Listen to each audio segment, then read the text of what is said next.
Salut! Si tu débutes en street workout ou même si t'en as jamais fait mais que tu t'intéresses de près ou de loin au milieu, tu risques de tomber sur des mots que tu comprends pas forcément et ça peut vite devenir relou de demander à chaque fois ça veut dire quoi? Et bah t'inquiète pas, je suis là pour ça.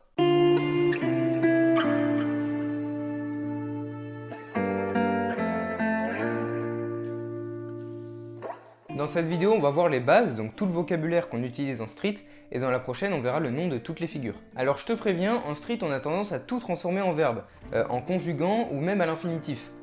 Exemple, hier j'ai front, conjugaison.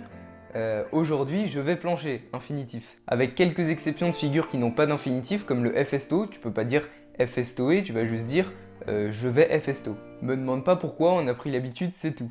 Je détaille pas les figures maintenant, désolé si tu vois pas ce que c'est un front, une planche ou un FSTO, faudra regarder la deuxième partie. Tactique YouTube pour faire plus de vues. Un autre détail, on utilise beaucoup l'anglais et ça n'a pas forcément de sens de traduire mot à mot. Exemple, je vais kick tuck to full, ça donne je vais donner un coup de groupé à complet, ça n'a pas de sens. Voilà, t'es prévenu. Je vais commencer par la base de la base, les définitions. Alors street workout, en français entraînement de rue, mais on a dit qu'on traduit pas, du coup on va laisser street workout, c'est le nom du sport qu'on pratique. Alors il n'y a pas vraiment de définition claire, mais en gros c'est tout ce que tu peux faire avec ton corps, avec ou sans matériel. On n'est pas tous d'accord là-dessus, mais pour moi, le street workout, c'est le sport en général qui regroupe plusieurs disciplines. On a le freestyle, qui se divise lui-même en deux catégories. La force, c'est toutes les figures de force du coup, où soit tu tiens la position, soit tu vas avoir un mouvement de force. Par abus de langage, on dit souvent statique, mais comme on a vu qu'il y a aussi des mouvements dynamiques de force, il n'y a pas que du statique. Et l'agilité, c'est toutes les figures d'agilité du coup, où tu fais des balancements, des sauts sur barre, etc. Par abus de langage, on dit souvent freestyle, mais du coup on a vu que freestyle c'est vraiment tout, et on peut aussi dire dynamique, mais c'est déjà pris pour les mouvements dynamiques de force, mais ça marche aussi, c'est au choix.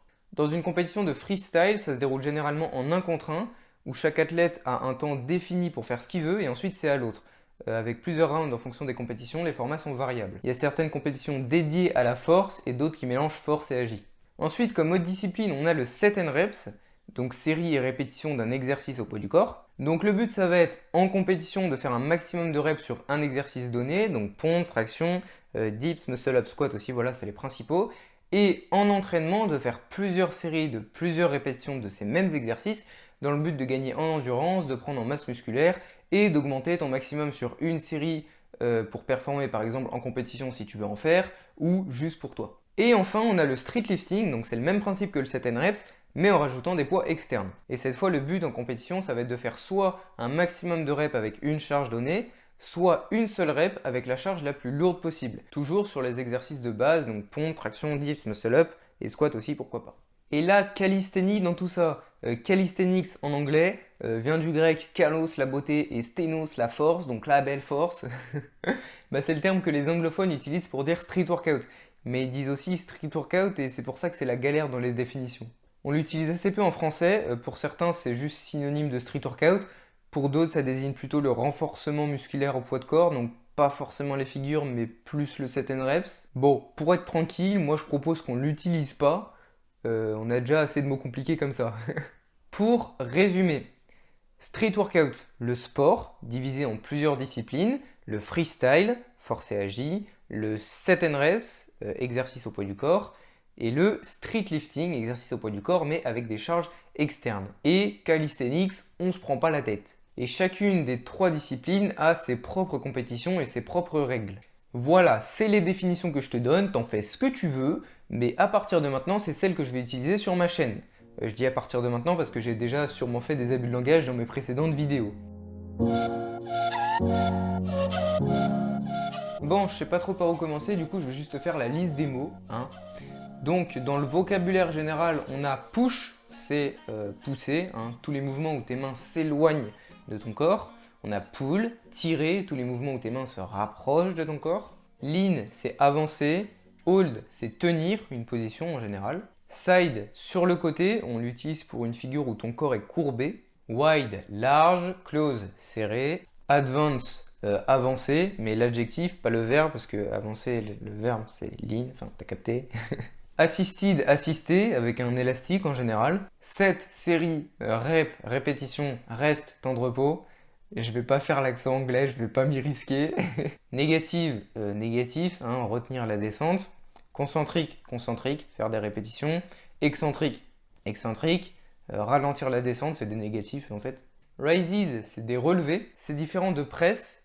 Press, tu pars d'une position et tu montes bras tendus jusqu'à la position verticale. Hollow body, c'est la position du corps. Et en général, on parle de la hollow position pour la position du corps en planche. Hollow back, creuser le dos. Straight, tendu, bent, plié. Strength. J'en peux plus. Si je galère, je mettrai de la prononciation Google Trad. Bref, la force. Weak, être faible. Donc weakness, les faiblesses. Putain, ça se transforme en cours d'anglais, le bordel. No rep. Ça y est, on entre dans du spécifique. No rep, on le dit pour une répétition qui compte pas, donc qui est mal exécutée. Et on le dit aussi pour les figures qui sont mal exécutées, qui sont pas propres, avec une mauvaise position du corps. Clean, propre, donc une figure bien exécutée. Training, c'est un entraînement. Le grip, c'est la prise de la main. Slow, c'est doucement. Pike, en gros, c'est lever les fesses. Deep, c'est profond. Par exemple, si tu te mets sur des paras, une deep push-up, c'est ça. Push-up, c'est pompe, je le redirai après. Range of motion,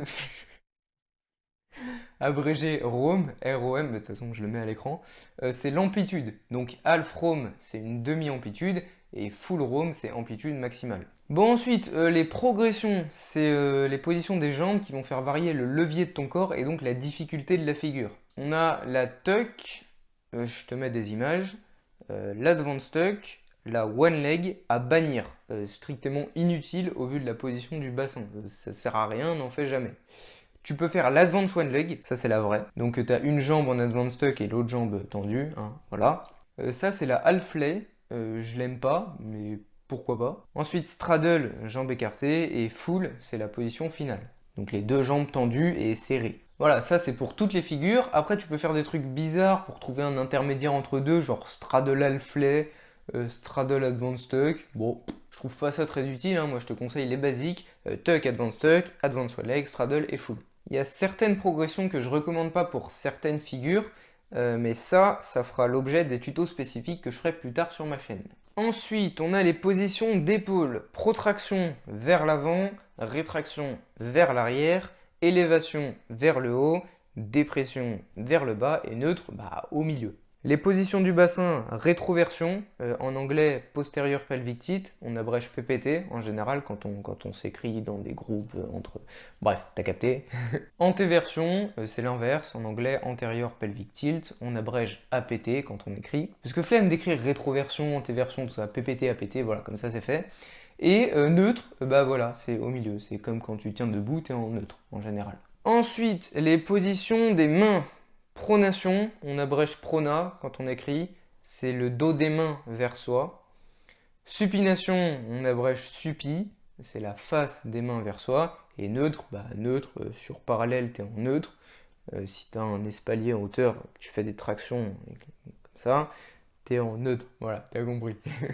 Bon, ensuite, les parties du corps qu'on utilise pour des noms de figures, des fois, tu verras ça dans la deuxième partie. Et je rigole parce que ça se transforme vraiment en cours d'anglais, c'est horrible. Bon, head, la tête, shoulder, les épaules. Ouah, cet accent. Hand, les mains, forearm, les avant-bras, elbow, les coudes, arm, les bras, chest, la poitrine, abs, les abdos. Core, C'est le tronc. J'ai pas réussi à traduire ça correctement, mais en gros, voilà, c'est le tronc. Et enfin, legs, les jambes. Et du coup, avec ça, on verra des variations de figures sur les avant-bras, tout ça, dans la deuxième partie. Et enfin, les exercices principaux, ça peut te servir si tu trouves des programmes, je t'en ferai plus tard sur ma chaîne. Il y a des vidéos, des fois je détaille des trucs, du coup il y a des noms de figures. Bon, bref, on y va. Push-up, les pompes. Pull-up, traction en prise pronation. Chin-up, traction en prise supination. Dips, dips. Muscle-up, muscle-up. Rowing en street, c'est ça. Squat, squat. Hein. Plank, c'est le gainage sur les mains. Elbow plank, c'est le gainage sur les coudes. Side plank, c'est le gainage sur le côté. Je peux rajouter la Superman plank, du coup. Pistol squat, squat à une jambe. Flemme de mettre toutes les variations de squat, genre t'as les 6-6 squats, les dragon squats, je les connais même pas tous. Je suis leg dayophobe.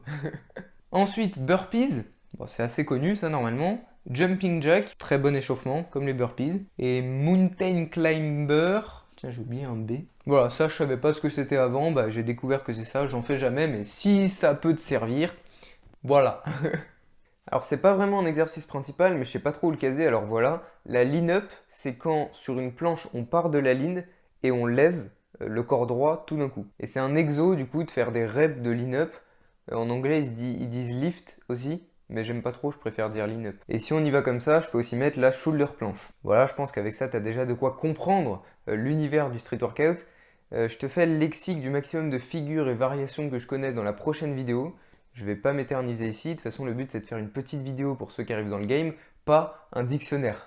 Et donc je te dis merci d'avoir regardé et à bientôt pour la deuxième partie. Je te mets les fiches récap juste après. Du coup si tu es resté juste là, tu sais qu'il y a les fiches récap.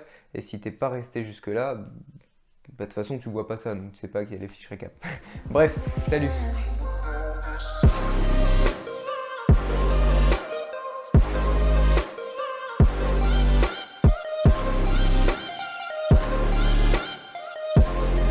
Et comme la musique que je mets d'habitude en outro est devenue copyright, faut que j'en trouve une autre, mais j'ai pas encore cherché, du coup exceptionnellement il n'y aura pas d'écran de fin.